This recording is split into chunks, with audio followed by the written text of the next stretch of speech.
the time you've been waiting for, the time you all been waiting for. Madungwe vapano vamuno studio after drive on the sports segment, and yeah, a very controversial, self-proclaimed and self-taught prophet. He claims to have gone to heaven. He also claims to have arrested Satan. And there are people who suggest that he is a lunatic, even though he denies it. But hey, we are going to unpack all of that on the spot. I'm joined by the Heavenly Army Commander. He also calls himself Daniel Remnant. It is none other than Prophet Talent Madungwe.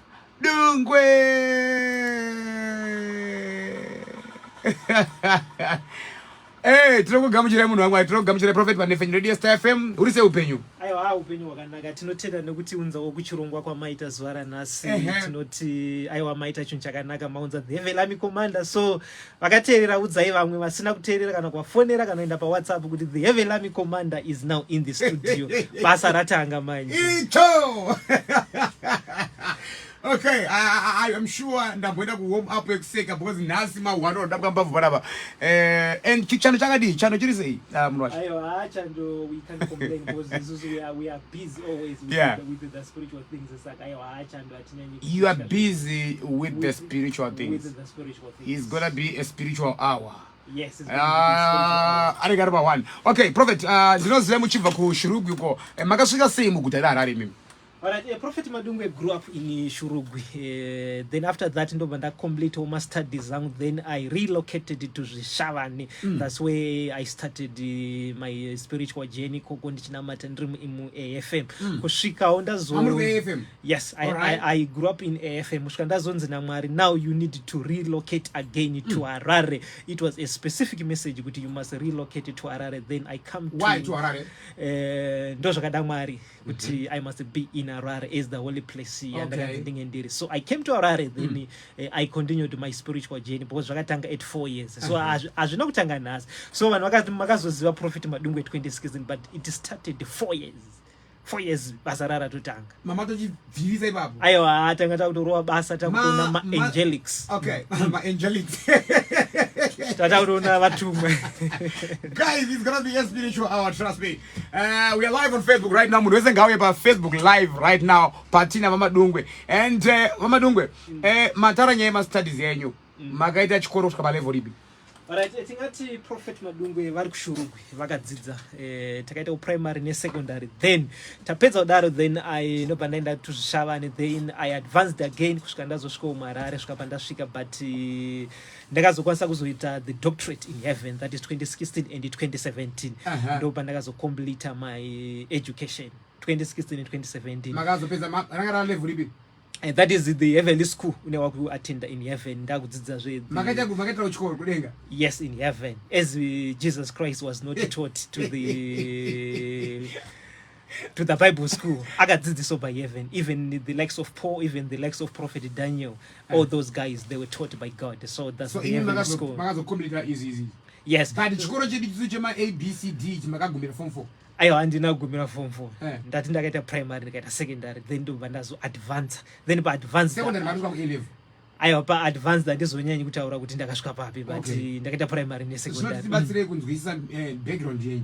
Alright, the background isusu tingati normally when we do the spiritual things, ndikataura life yangu it's a sin, anditobvumidzwa naMwari ndikataura nezve life yangu because ndikadaro ndakuita sokuti ndakafira vanhu vakuda kuziva nezvaMadungwe. Vanhu they must know Christ, not about me kuti ndinofarira chii ndinodya chii kana zoti it's a big sin yekuti anditobvumidzwa by heaven. Ndinokubvumidzwa kuti Prophet Madungwe only for tonight. Only for tonight. So that so that we get to know more about our Prophet Madungwe, right? Okay, fine. And there's a clip I want to play. Pamaiti, you are the most educated person on earth. Kutokunda ma scientists, even my doctors chao.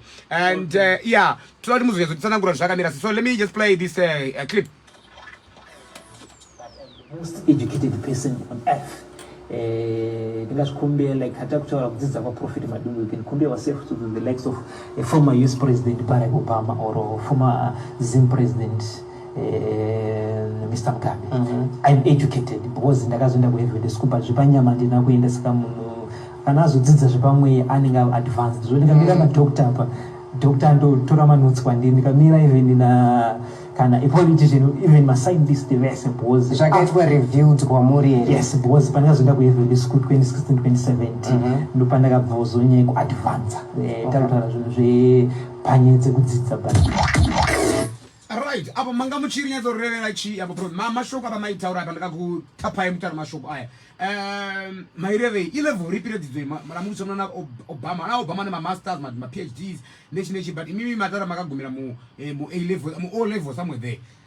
All right, let me explain because this was a parable which needs the interpretation kuti zvaimbonzi kudiko na the heavenly command. All right, tingati tine the physical education and the spiritual education. Right. So the physical education iri pasi pe the spiritual education. So prophet wakakwanisa ku acquire the most advanced the spiritual. That's why I'm going to vanhu I'm controversial but I'm not controversial because the issue ndeyekuti ndaka advance in the spiritual learnings ndichidzidziso by heaven so zvadaro munhu advance spiritually anonzi ari pamusoro pemunhu ari akakwanisa kuacquire the physical because the physical tinenge tichiti ausati wadzidza kana uchitoti wakagumira muphysical hatine chito kuti hamusati madzidza because aiwa unenge usati watenga kudzidza kana wakuti wadzidza you must unofana kusvika palevel rakasvika na prophet Madungwe like rekuti unonostudy in the heavenly school not zvikoro zvenyu zvamunoona zvipana pachikoro zvakavakwa nezvidhina nechi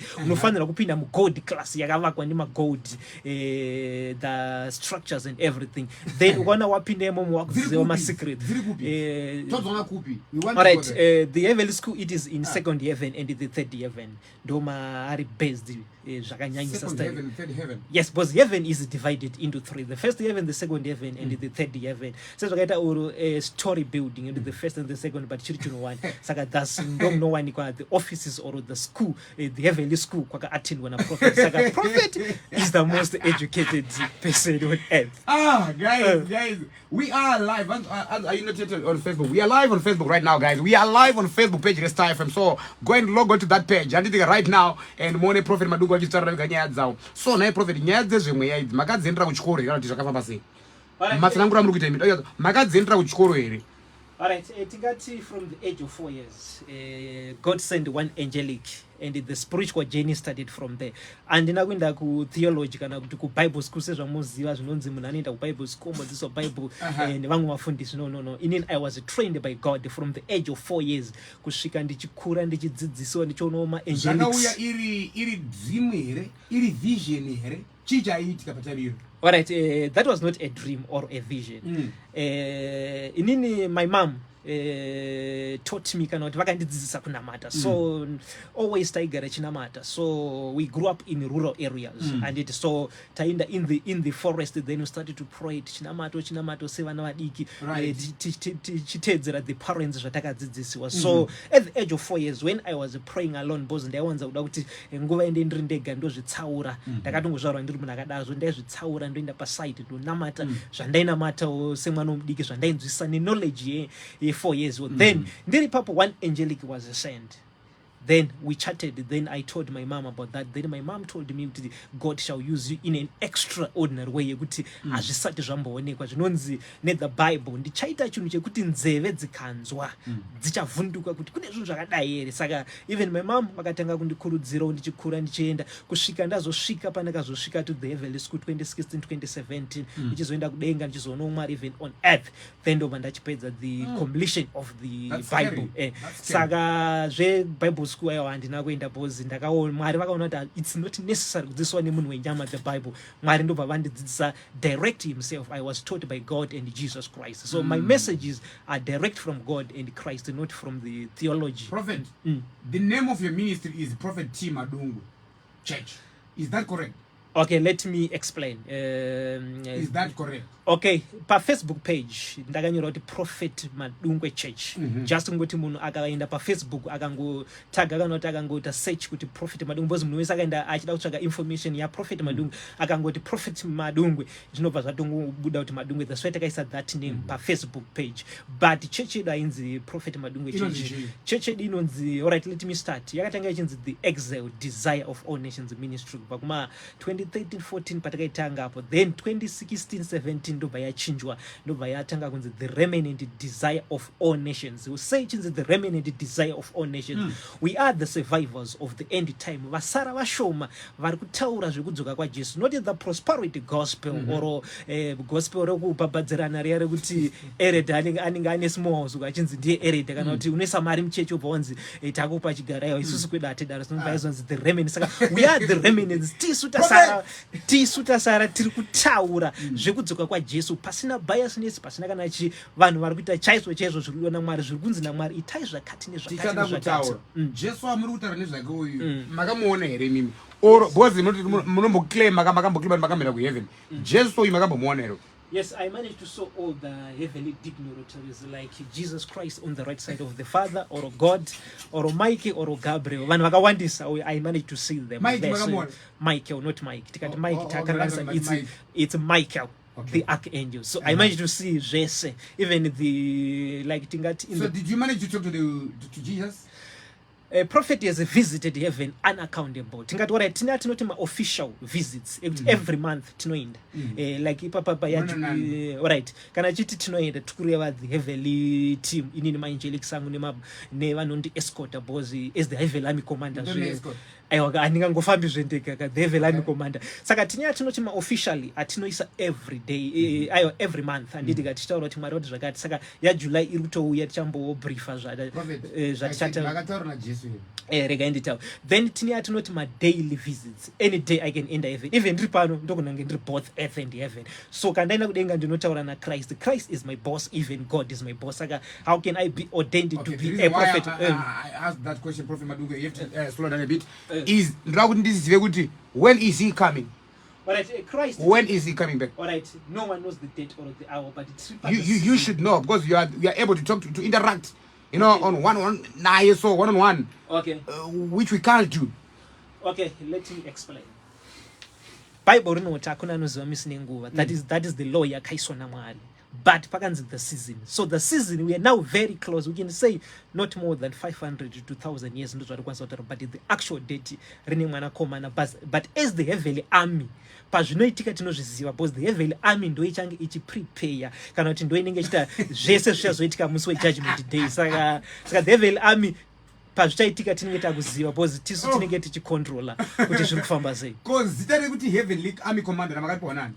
Alright, tingati iri munhu wese pakushanda panyaya dzezvemweya tonati even Jesus Christ. Let us go to the Bible. Jesus Christ ain't the bright morning star, ain't the anointed one, ain't the line of tribe of Judah. Zvichira kuti akabva kuline kana kuti kutribe kwaJudah. Saka tonati manames aya anoshanda depending nokuti ndiri kuitei panguva. Saka kana chita spiritual battles, we do not wrestle against the flesh and blood, flesh and blood or dark world. This is not Ephesians, the book of Ephesians. Saka kana ndichita ma spiritual battles ndinenge nchizi the heavenly army commander. Then kana ndiri nchita zvelaw ndenjinzi the heavenly lawyer. Then kana ndichipindira mune dzimwe nyika kana kuAmerica kana muZimbabwe ndenjinzi the world president. Motomopindira tinopindira hapana nyika yatisingapindiri ma situations kana ma courts kana zvese, because every army alright zvakafanira kuti all my earthly armies, whether Zim army or US army or British army, they fall under the heavenly army. Even my prisons, even the police, they said they announce my extensions of heavenly army departments, and those my departments here to influence. Even both the Bible says, the book of Daniel, war to the end. But one of they said, you know, it was determined by the heavenly army. Don't know about the decision. Which winner won the Prophet, mutori sangano iri kwa munongo panotoungana nevanhu vachitorumbidzwa kana kuti only do it online then nemu spirit. Alright, Prophet Madungwe says that church is Remnant Desire of All Nations. Yes, the church is there. It's based in Harare.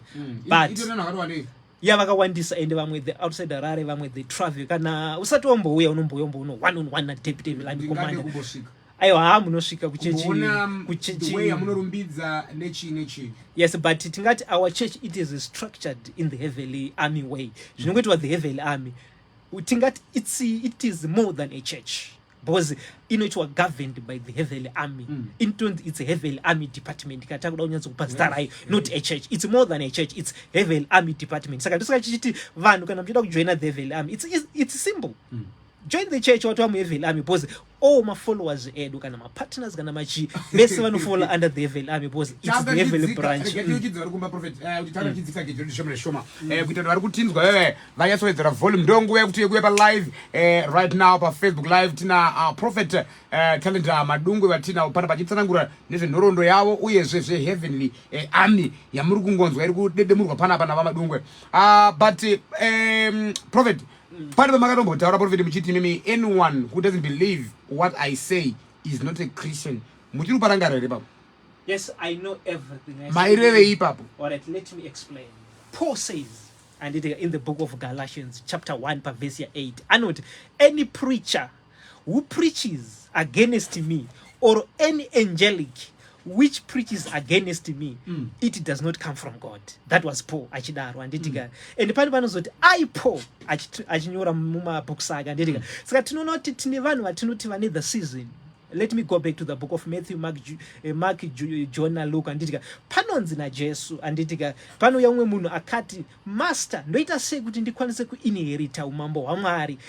Ndakachengeta mitemo ya Moses, ndakachengeta yese, do not kill, do not murder, whatever, mitemo yese ine 10 commandments, nema various laws, and kanzi zvese ndachengeta, but ndoita sei kuti ndione umambo hwaMwari. Kukanzi na Jesu, go and sell upfumi wako wopa to the poor. That is the word of the current word. Saka panonzi na prophet, I'm equal to the Bible and above to the Bible. Tukurava the current word, which is the current season. Saka munhu ane the current season ari munguva yeseason yake, sezvo zvakaita Paul panguva yake kana sezvaita iko zvino panguva yangu, ukaita contradict with him, it automatically disqualified you to be a Christian, because waita contradict nemunhu ane the season, because not all the preachers vanopiwa the season. Pane munhu one anopiwa. Vakafamba na Jesu na Peter havasonga ane the season yanga ine the chief apostle who was Paul, andika saka iko zvino yes ma prophets tese tiripo tirichi, but ane season yacho yekuti zvataurwa naMwari zvinounzika through prophet Madungwe. Saka zvandataura it's equal to the Bible. I'm equal to the above. Ana prophet Magaya, ana prophet Makantiwa, ana madzibaba, ana amen whoever. Alright, tingati anonzi ari pamusoro ndi anonzi ari pasi kana takutaura inonzi the spiritual heavenly law. So John the Baptist, he was the greatest, but he was the simplest man. So a spiritual intelligence ndiri above, but I'm the simplest intelligence ndiri pasi. Ari pasi ndi angachinza ari pamusoro. That's our mathematics. You to have met God Mugaita one-on-one in 2019. This is what you had to say. And I quote, Anzi, I saw God on 1 May 2019. In my prayer room, 15-20 hours, his body was like a chrysolite, a crystal, with his clothing white as snow, with hands like bronze. Even in Genesis, God used to visit Adam. Close quote. Magataura nezvei naMwari naye munhu washe. Alright, let me explain. That is my actual words. Because my fake accounts mangwanoterwa and mangu. Because zvakafanira recent pane ruto trend izvo zviri kunzi prophet Madungwe akati TB Joshua is in hell. Yeah. Saka iyo ndeyangu anditi ndakaita. Alright. Yeah, ndeyangu ya. Makataura kuti china Mwari kuwanwa. Alright, isusu normally tichitaura zvokudzoka kwaJesu masin rate. Ndo tichiponyedza tichitaura tichita zvava nema recent tinao atakataura kuti murume afana kuita long hair like marasta minimesi, they must cut it marasta boss. Saka ndo patita ma meetings ya ndo pachitaurika nyedza isidzo kuti marasta mana kubvisa bvudzi. Alright, let us go to the book of 1 Corinthians chapter 11. Panonzi mukadzi ngaite bvudzi refu anditika murume ngaite bvudzi pfupi. Full stop. That's the law of God. It's not my law. Anditika ndo zvakataura Mwari. Saka izvozvo zvinofanirwa kuteedzera. Saka ndo zvinhu zvatichita like takataura recent tikati things like lotto. it's not for the Christians and it's for the non-Christians and yes vana gambling vanani zvese and even in my righteous chart and chamataura patinenge tichifambei so ndo panenge pachipiwa or pachitwa delivered patinenge tichimita. But let me explain nyekuti ndakaona Mwari iyoyo because I know vanhu vazhinji vanoti hakuna anokwanisa kuona Mwari achirarama nditika Adam sezvo ndanyora pa ipapo kuti Adam aiona Mwari aishanyirwa naMwari every day in the Garden of Eden, and that is the plan of God to visit humanity on daily basis. So andikakuseya mungapedzi kuti mutudze kudenga kwakaita sei. Alright, let me explain the mysteries of heaven. Heaven yakamboita look like say yakaita say what is heaven and what is heaven. Alright, the blue sky and that's not the heaven. Yamona pa cloud here. That a separation panoti earth ndo painoperera. After that open in the spiritual realm doesn't any heaven. Uchisvika unosvika pano pachunzi welcome to heaven. It's another planet. Yes. Pandorema gates are built with the boss. Heaven is dominant built by gold. But panama minerals is but it's pana pa gold renyara monti gold there's the fake gold and it saka uchishika ushika panama gates and it let me explain all and it yeah, go ahead, give me the time to explain and it so uchishika panama gates akawanda panama express like sesuma heavenly army commander tushanza ma express and it atimiri then kune vanhu vafa and it vane ma entrance avo zvakare and it saka tine ma entrance akawanda like the entrance of God ndira Mwari chita rishandiswa nemunhu wese saka uchishika ikoko kunonzi welcome to heaven and it's a very beautiful planet and earth apana zvamona vana New York zvazvi apana tikaona New York tichitora kuti this is fake kana mazoda zvinhu zvakanaka heaven it's a very beautiful well advanced in built in structures. So first heaven uchipinda unoona zvinhu zvakaita sesnow, unoona zvinhu zvakaita sema hailstorm, unoona zvinhu zvakaita semvura the rainfall and ndo mazvoitwa kept. Saka first heaven ine zvinhu zvepanyika normally and even if you read the book of Job and unogona kuona zvimwe zvimaclues imomo, but let me explain, let me help someone because ndati ndichipedza the interview today umwe munhu akwanise kunge atendeuka, umwe munhu ange aziva kuti heaven yakaita sei. So ndo munoona zvinhu zvinoya panyika zvakaita semvura, vana wewind, mhepo yanditika zvinoya pano, even the light rinouya rinovhurirwa ipapo anditika even kana kuti the spirit of death alright inonzi because munhu kana achifa anotanga vhurwa anonzi the gates of the shadows of death andika zvese zvinooneka mu first heaven imomo andika wopinda mu second heaven unooneka ndo munooneka the heavenly school, ndo munooneka the Garden of Eden, ndo munooneka ma offices mamwe arimo. Then pandakamboenda 2016 2017 ndo mamune the new heaven is mentioned in the book of Revelation chapter 21 chapter 22 panonzi I saw the new earth and the new heaven zvazvi replaced into the second heaven, but recently it was repositioned zvakabviswa saka vanhu saka the new heaven ichazotsiwa.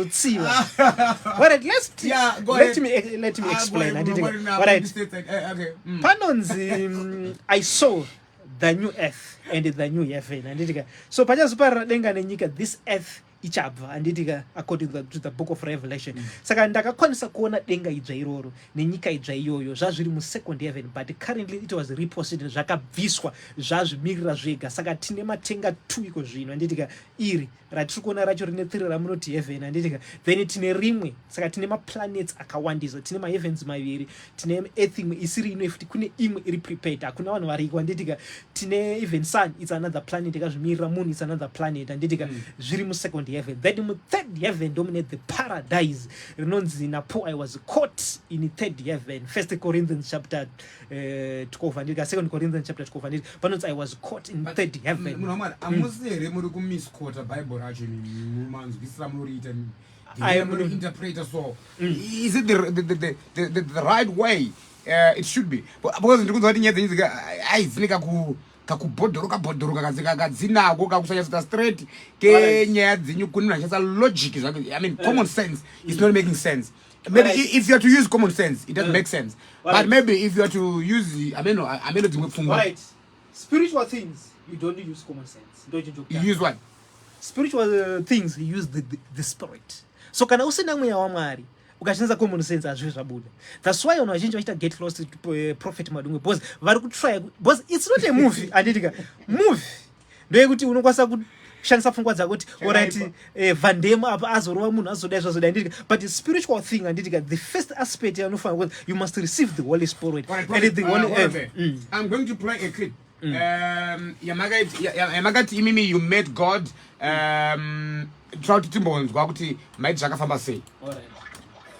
Mtauro wekudenga wevatumwa ndo vaishandisa saka Mwari kana vari panyika ane vane vachitori munhu ine vakatosvika kwandiri vachitori munhu chaiye wekuti taitotaura tese nyaya.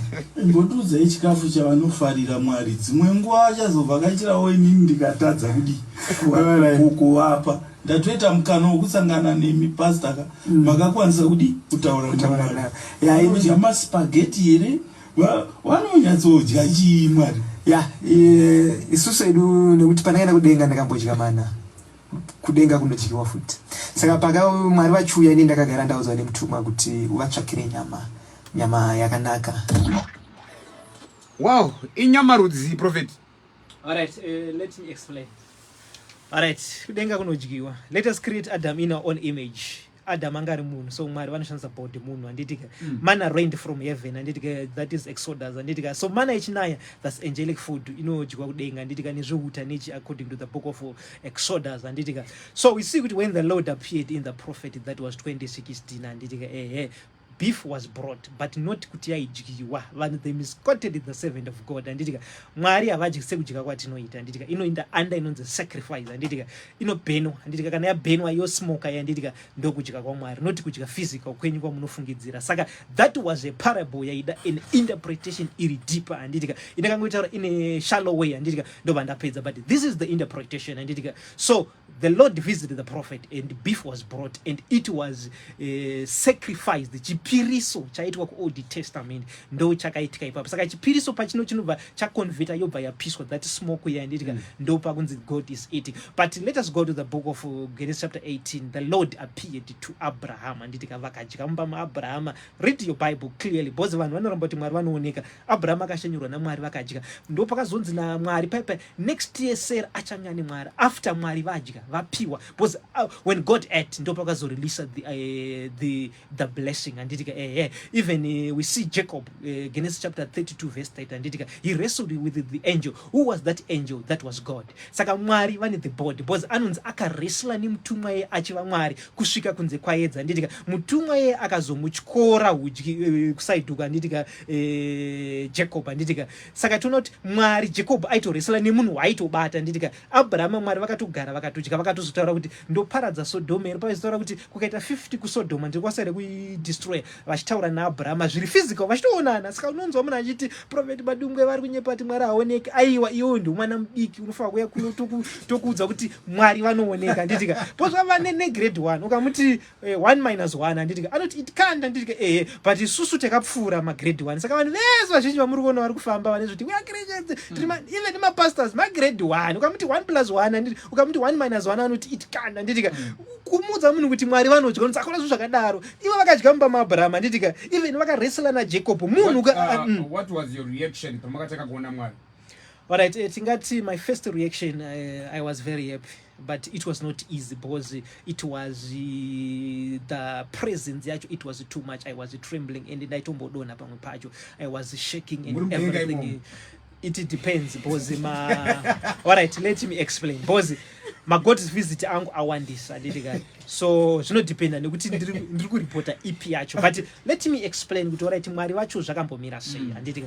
Mwari vachanza the crystal color which is the colorless, like yemvura yanditika inonzi colorless anditika, ndo because vane glory, saka that is the colorless of God anditika, but body vane yedu. Even ndikatarisa Moses anonzi akaona the back of God msana anditika, kuti vane body Mwari vanotooneka anditika. Zvenizvo kunyeperana zvokuti God is a spirit, aiwa hakuna zvakadaro. The Bible, another verse interpret another verse. Do not read one verse of watopedza kuti God is the spirit. Yes, that is spirit yacho in a body anditika. Yes, God is a spirit atirambi anditika, but that is spirit in a body anditika, who is God. Saka the body vanonzi invisible and visible. Ibody yekuti inoda kuoneka kana taidi. Mwari vanogona izvo zvichitaura neola so anditika.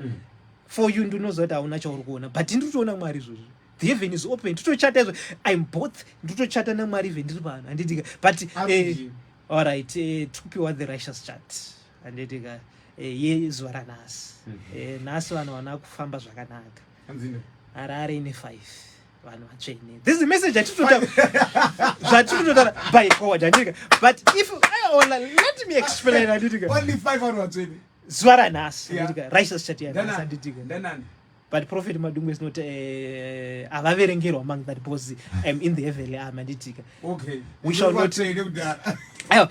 Alright, let me explain pamaraisha because nyaya yangopindawo nditaura zviri kuitika handitika. I'm seeing God right now. Tutaura tese, but nditaura name handitika. I'm speaking to God right now because apana pandinoita basa raMwari vasipo. Azvitoiti. Panongoenda kutotanga titatu vachinhuwana. From the audio that we just played about Prophet, you said maybe pamakataka kuona Mwari makadya manna. How does it taste? Alright, a manna it's like whitish bread. Whitish bread. Yeah, maka photocopy because earth is the photocopy of heaven. Zviri pano ndo zviri kudenga. Imi munoti bread. Denga vanoti mana it's bread. Chinongori chingwa but chavo ndeche white. Just a niche brown niche but iyo inotesta more than zvamunofungidzira zvezve. It's more tastier. It's angelic food. Ma angels anodya handitika. Saka ndo inodyiwa. Saka vana veIsrael vaomerwa vashaya zvepanyika in the book of Exodus ndo pavakanaisirwa manna from heaven. Chikafu chema it's heavenly food handitika. It is advanced food handitika. Aiwa it's advanced. Saka tikuti vanhu tendeukai handitika musiye zvivi. Muzosangana zvakaita semana. Let us go. Let us move fast. Saka mukaitora ngo muchipindura baba inonzora kuti nguva kuti tisvike baba of which nguva inenge chimhanyo kuti rimwe side. Okay. I wish that need 2 hours but I think hour ratinaro tofana kuti tingosqueeze mibvunzo yacho yes enda kukubvunzai. So mutumwa akakuudzai imimi kuti Mwari aroda kudya nyama ndiani? Alright, one of the angelics. I now mention what the name. Inongonzi one of the angelics. Oh, I know was studied. Inongonzi one of the angelics. You trended last year. Pa takashakiwa na Jinimbi and Moana. Mlimashuka makataura nini ndakakota panapa. You say Jinimbi na Moana vari murimandi kudenga uko. Takamirira kuti Moses adzoke ane basa raanga anobata kuma elections eku America. Ndiye achatara mutongo wavo. Pari zvino vagere zvavo. Moana ndiye ari kungoti dei zvaigona ndisina kumbosangana na genius. Close quote. Mashuka makataura ya prophet aya you went on to say the late musician Soldier Love was denied heaven entry nembinga yakabva kuti siya musu uno inonzi Obed makati mimi haana kupinda zvekudenga. Zvamunotaura izvi munomuchitora papi? Alright, let me explain.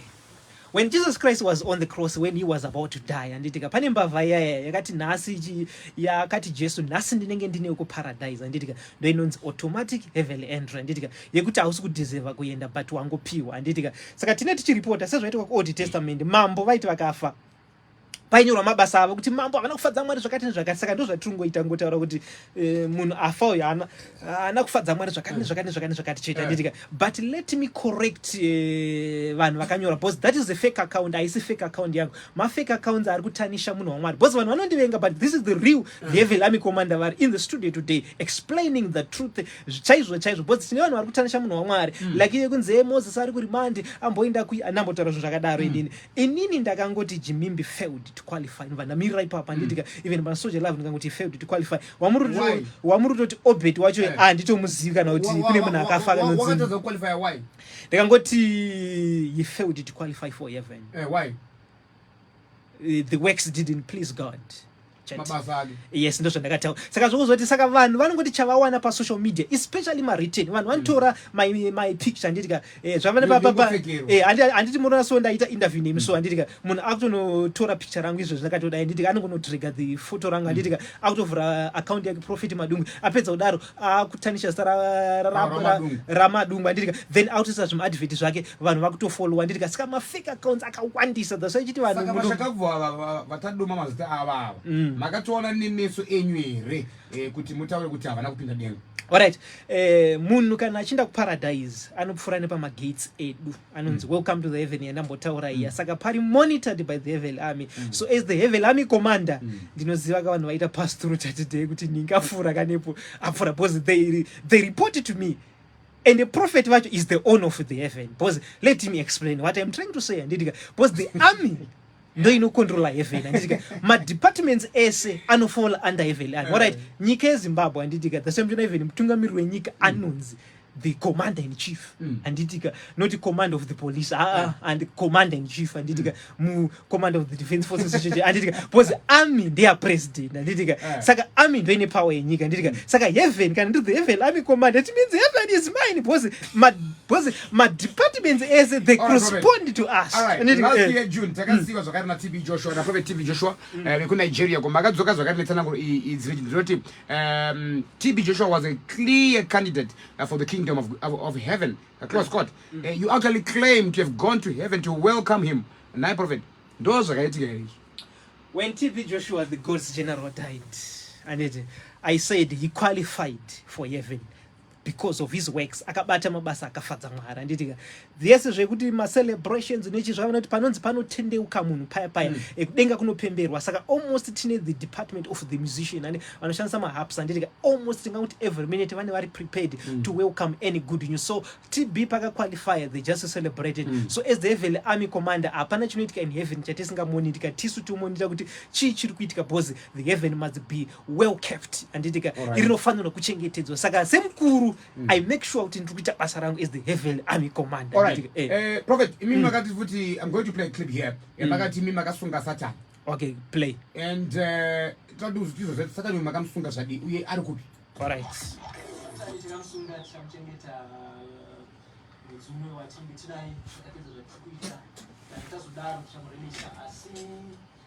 Tikakwanisa kusunga Satana tinozosunga mamwe ma-fallen angels ese na deputy wao because deputy wao anonzi Leviathan uyo anogara mumvura, he stays in the water.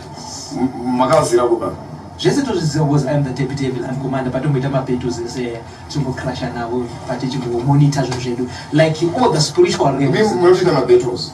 Yeah, this year I fought another battles, previous battles. Like much we have some spiritual wars in the spiritual realms. It was me who was cultivating it and doing everything. Okay, how do you call it? We were disconnecting the devil's networks in the spiritual realms, even on earth. But that time I managed to use almost like 500 billion of angelic troops when I was conducting those wars, those spiritual wars, February and March, 8 to 15 to 30 February. Then 8 to 14 March when I was conducting those. So I had 2 major wars this year. And this one, it is mine, the arrest of the devil. It was my plan. It's me who started this, but I was helped by my commander. We arrested the devil. So it was me who was at the forefront arresting the devil and we managed to capture him. So that's another battle I fought. That's you, Prophet. Satan, I'm failing to come to terms with this. Alright, you know, let me explain. Explain. Okay, it's me that I arrested. Yeah. As the heavenly army, I authorized my special forces to capture the devil. But is he still captured? Or what I said when that about clip panzi patauro mazuva akataura kuti for this month tichange takambata kusvika tapedza ma special operations aid is the heavenly army tomureleasa but this is a biblical thing because munhu anotakuda zvakadaro zviri kuitwa namadungwe aiwa dzikamai muri vana pazvinhu zvamwari mudhara madungwe wambotaura vanoita zvedenga vanoziva kudenga vakakuenda kwete zvenyu zvokuti makangotenga mabhaibheri mutaone makutoona sokuti munoziva bhaibheri hamuzivi bhaibheri handiti we are live on Facebook guys, just so right now. So takaona kuti Revelation chapter 20 panonzi Satan shall be arrested for 1,000 years anditika tichazomuri arrest for the last arrest yekupedzisira saka anonzi ma minor one saka that was a minor kuti takangomureleasa because atibvumidzi kumubvisa panyika is the tester saka takangomu arrest says the heavenly army commander because vai fighter zvataita or ma programs edu so we just arrested because isiri vanhu vehondo saka hatina time for mess kana time yekunyengerera kana zvangoti bowa chiti tinongova tangoti no let us stop it then we arrested him but tamureleasa. I see you are always speaking ill of your fellow prophets or men of God. You attacked Apostle Talent Chiwenga, saying in a court, he is not a preacher but studies errors in people and churches. Close court. What were you trying to say? And you're so say. All right. That is by interview. Then someone asked me, how do you say about Apostle Talent? No.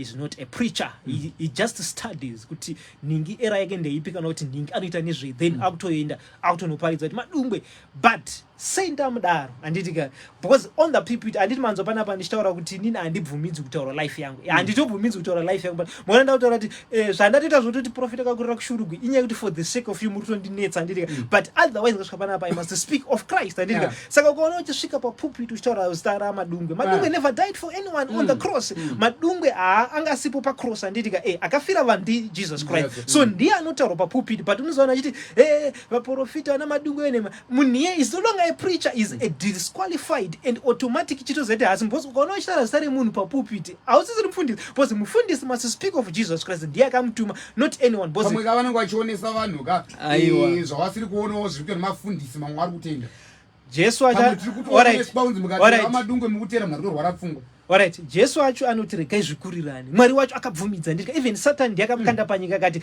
you are the test of the people. Saka it's not your duty as a man of God kuti you want to remove Satan zvakawanda. Saka preach Jesus Christ. Vari kuvanhu vari kutoda kunzwa nezvaJesu anditika. Munhu akageza achibva kumba kwake achiya kuchecha anditika.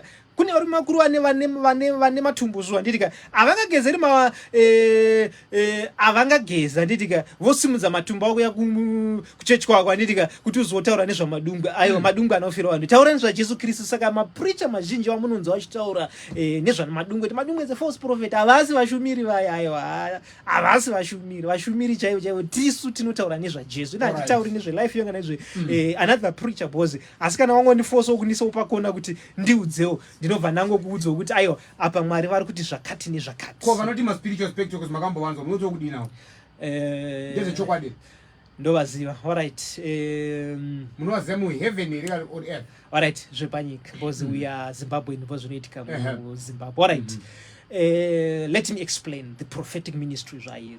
Munhu ane maso two, the physical and the spiritual eye anditika. Maso akabatana anditika zvatopera full stop, haudi maglazi ndepanyika zvazvepanyika full stop tapedza. Hakuna ma-spectacles ndezvenyika zvemaglazi ashandi. Mwari vane zvavakagadzira, the physical eye and the spiritual eye akabatana zvatopera full stop, ndo anoshanda paprofesi nechi. Alright, prophet. Nezvese zvatotaura izvi, what does your family say? And dzingava hama kana mudzimai wenyu chaiyo chero vana venyu vanotiwo kudina zvezvi, mune mudzimai here? Prophet is happily married. Venyu vanotiwo kudina rambuya wenyu chaicho kwamakaroora vanozinzwisisa here izvi? Dai muchiziva kuti mufariro wavanondiita hama dzangu.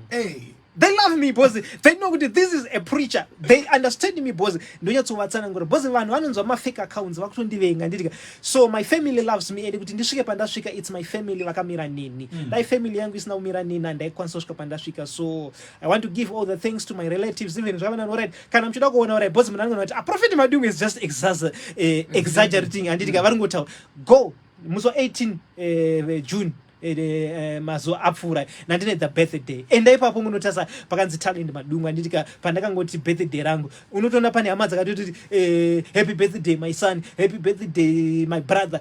Hama dzangu dzaitondita congratulations. Saka it's a sign kuti my relatives they support me a lot and they stand with me. And zvokutoti sometimes ukatoti zviri kutoenda prophet hazvisizvoka they feel angry and vangona kutokurova chaiko because they are more than serious nekufarira because they know kuti Mwari vakati raise vanokurova havatoti zvisina fine. My family they don't like with me because I'm their shield and they know because vane ma-testimonies. Ine ma-testimony akawanda. Zuva ndakarimisa zuva ndakamborimisa, mvura ndakaimisa, ma-testimonies angu. Alright, tichazoitaura. We didn't see that one. Alright, when the sun was stopped nyaya yakataurika 2017 anditika. Alright, ngatibate the sun and the earth zviri padhuze nepadhuze anditika.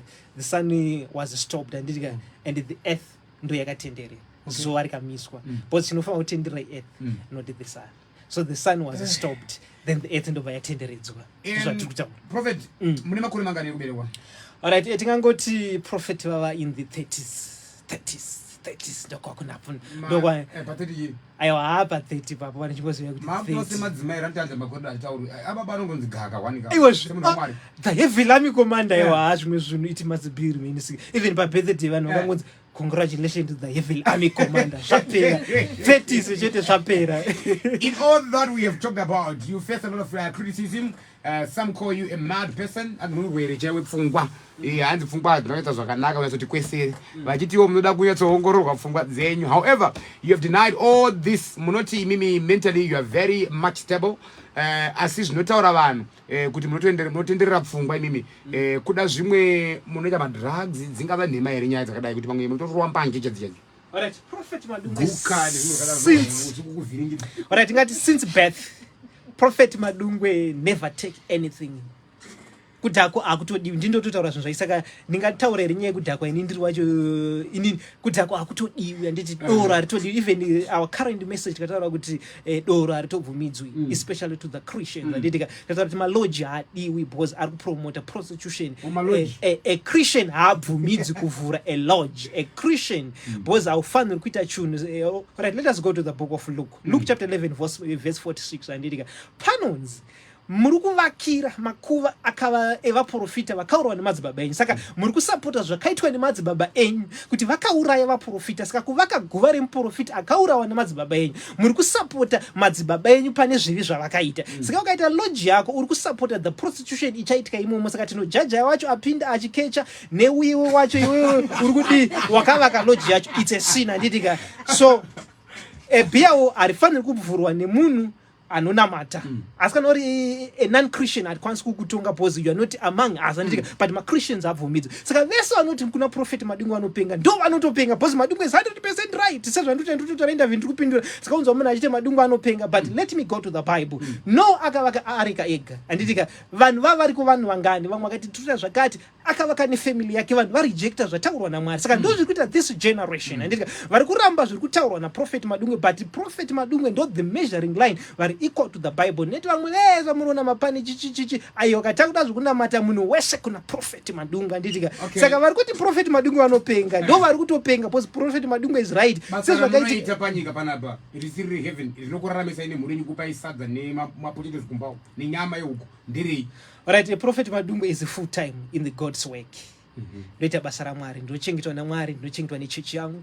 Mapartners vanoachikupai chikafu. Aiwa noti kundipa chikafu. Vanopartner basa raMwari but ndinochengetwa naMwari, ndochengetwa naMwari. Chinokupai kurarama chichi besides nyaya dzebasa raMwari. Pamwanda kumunda panorima though ari mufundisi. Umwe anoita basa rekuti ane makombi ake, umwe ane matrucks ake asi ari munhu waMwari. Imimi munoita basa rei? Alright, currently handina any business randokurana zvangu. I'm just sustained by God. Handitika but kumashure ndambori nemabusiness but pambera pa 15 chambo. Alright, ndakamboita the business rewelding company and then the welding company kuzvisava no ndakavhara ndega.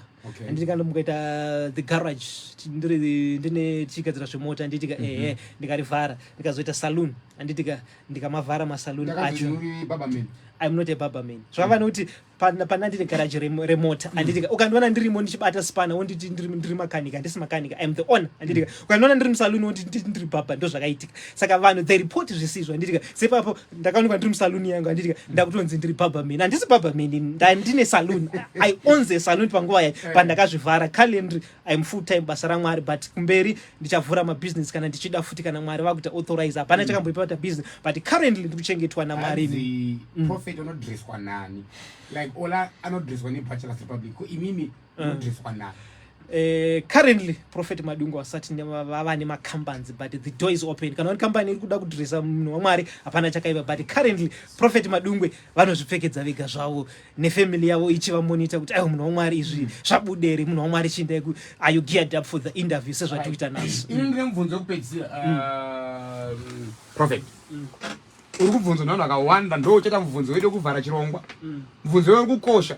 Munoona zvemangwana here Prophet? Ezi ndoti kutoprofita zvemangwana. Yes, I prophesy. Ndikamuti muprofita musikana akagara pa anonzi chengeterai dhingana uyu. Munomboto bata basa here. Semunhu waMwari, I think you have to demonstrate in front of this camera. People are watching you right now from all over the world. Vari kuna America, vari muno, kwamachari ku New York City, vari paritotora izvi right now, South Africa. Mumboti de chiprofiti vamwe vasikana rapo. Tokupai nguva. Nyenge ende panzvimbo. Ende parutina prophet kunyaso profit zvakanaka. Chivhindikiti chimboprovitwa. Alright, let me explain. Prophecy I eat with the way I'm atoita. Tikatita the way I'm atoita ndautoto disqualified by God. And a prophet hanzi I force you to prophesy. No. Okay. Do you know that says the Lord? Let me speak to you. I'm going to but Canada appealing and but appealing, all right, let me explain and appealing, guys. It's up to us to do rent. Iso zveri ana patro. All right, no problem. All right. Munhu waMwari ndokumbira kuti mumbondiratidza zviri mberi kwangu kuti kwakajekere kana kuti kune rima. All right, nyaya yenyu tainzwa, but isusu we are not a church of a show off and nditika taizotora nezvajesu. Prophets kazhinji towanza kuti normally a prophet and a person privacy munhu nemunhu tapedza takadaro. That's our constitution of us, how we operate. Muda kusei muda behind doors. Not behind the doors, but the privacy. Emunhu waMwari direct totaura nekubatsira tapedza. As you know that next year we are going to have general election, the presidential elections. Yes. And everyone is waiting for that one. Yes. Who is going to win the election next year? All right, ndakabudisa that message that was January this year. According to the heavenly meeting yatakaita and scorn any change. All right, according because chinoitika kana pachitika paripinda another new government and nditika panoitwa inonzi the political change structure in heaven. Saka tinoita that meeting, saka zveza zviri zvicharamba zvakadaro. Vatungamiri vanochuzwa naMwari nekubviswa naMwari. Saka not my elections kana kuti military coup kana kuti rigging kana kuti zvamunofungidzira zvokuti kana kuti tazoti zvezve zvese hakuna. Vatungamiri vanochuzwa naMwari nekubviswa naMwari. Saka Mwari kana aisa munhu ndiye anobvisa. Saka zvoti first term kana second term hazvishandi. Mwari vanhu vanobvisa mutungamiri. Saka sezva zviri, let us govern. Endai munoona mata hazvisi zvenyu zvokubvisa vatungamiri. Vatungamiri vanobviswa naMwari. So pakuvhota anhu varegedza zvaunovhota. Chero mukavhota anodecide kuti ari kuwina kana kuti ndiri kuda ndiyani. It's God. So your votes anocorresponda zvokudiwa naMwari. Saka ndo zvatiri kutaura. Saka endai munovhota, hatirambidzi kuvhota because munozviti democracy hapana chakamboipa democracy. Endai munovhota, but tiri kutaura kuti hapana zvati zvagarirwa pasi kuti paite change munyika yeZimbabwe. Saka sezva zviri zvichakondenya kusvika Mwari vazoti ndakubvisa utungamiri hwaponjisa kumwe. All right, Madungwe maita basa ndikwe after drive. Mashoko apeda kusiya kumhuri yeZimbabwe right now. Apa musati masiya mashoko aya. Pana mwari kubvunza Madungwe vane vana vangani timboziva vana vaMadungwe. All right, ndataura ndofunga mune answer kudhara pandataura kuti inini I don't speak of my life because andinofira vanhu. I speak of Jesus Christ. Ndibvunza kuti munhu ngabvunza kuti Jesu ane vana vangani ana mwana. Izvo ndinokupindura because ndo zvinobatsira vanhu kuti Jesu ane vana vangani ana mwana. Ndapindura one kuti Jesu ana mwana. Tapindura. Padairwa papanzwe baba. So mashoko apeda kusiya kwatiri ndikudi. Tikuti vanhu vese hande kuna prophet Madungwe ndomuprofita wechokwadi. Ngatiregei kuteerera mafake accounts but ngatiteerere prophet Madungwe. Kuna vachida kuzotibata tichasiya zvedu namba tichivanamatira but minana simba rakazarisa panabvunzo yara kunayangwa kwateerere vanouya panamba hanzi wakafa vari kupi waMadungwe. Wakafa vashaka bvaripi. All right, vamwe vari kuhell, vamwe vari kuparadise. Kuhell vanhu vakatenda vakatotongwa. No. Judgment did I sat here. So why are they in hell? All right. Before judgment and vanoenda kuhell. After judgment vanoenda ku lake of fire. Read the book of Revelation zvakanaka. Okay. Saka vanoenda to the lake of fire after the judgment. That's why vari kuhell.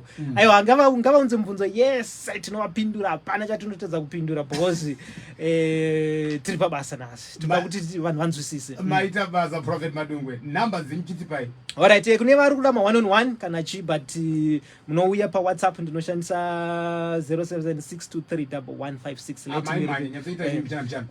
0776231156 ndo namba dza prophet Madungwe idzodzo 0776231156. Unoisa WhatsApp kana kufona but pakufona be patient because ndendiri busy ma text andipinduri anditika but kona munhu waMwari please you do not see the man of God empty-handed. You bring your offering kana kuti your thanksgiving ku New Testament anditika Old Testament ndokwainzi tithe ku New Testament no deal in offering and g hauvumidzi kuona munhu waMwari empty-handed. Unoya ne something chako then you see the man of God.